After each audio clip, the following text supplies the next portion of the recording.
Hello everyone, and welcome to my weather update on the newly named Winter Storm Quinlan. In this video, we will be talking about the expected snowfall accumulation, expected path, and the severe weather threat from this winter storm. Please note before we start that there is still significant model disagreement in regards to this storm, so if you are interested in more updated forecasts, including my personal snowfall forecast, make sure to subscribe. With that said, let's begin.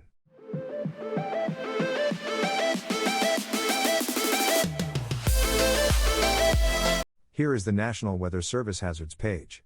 We have some winter weather advisories in effect across all those purple areas, with a swath of winter storm warnings in the pink.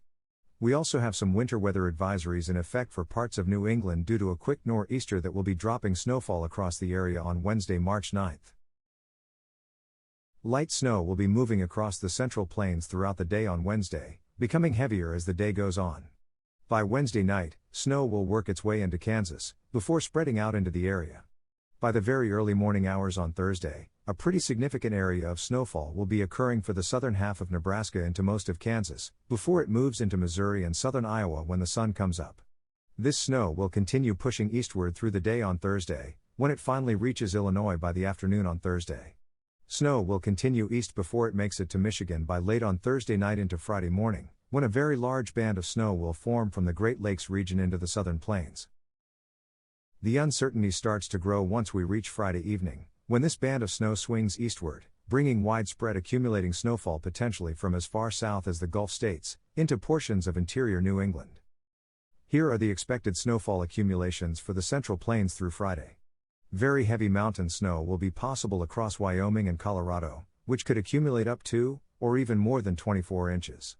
A widespread area across the Great Plains could pick up a few inches of snowfall, but the area that will receive the most accumulation in this area is the northern half of Kansas into the southern half of Nebraska, potentially into northwest Missouri, around the Kansas City area.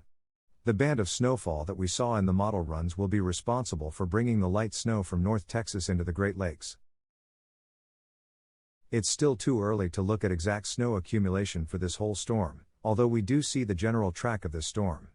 Snowfall will begin in the Rockies, before bringing a swath of snow through the Central Plains, and into the Great Lakes, before widening into a larger area of snowfall stretching from northern Mississippi and Alabama all the way up to Maine, with some significant snowfall accumulations from about Kentucky to Canada.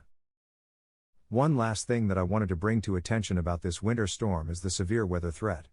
We are currently looking at the severe weather outlook for Friday, March 11th. A marginal risk stretches from southeastern Louisiana to southern North Carolina. A slight risk is in place from the Alabama coastline to southern North Carolina. Damaging wind gusts, hail, and tornadoes will all be threats. The threat will continue into Saturday, March 12th. The Storm Prediction Center has already issued a slight risk for severe weather from the central Florida peninsula to southeastern Virginia. Once again, damaging straight-line winds, isolated large hail, and a few tornadoes will likely be the threats. That's all for this video, everyone. There are still more details I would like to talk about in my next video, so if you would like to get more up-to-date information, make sure to subscribe.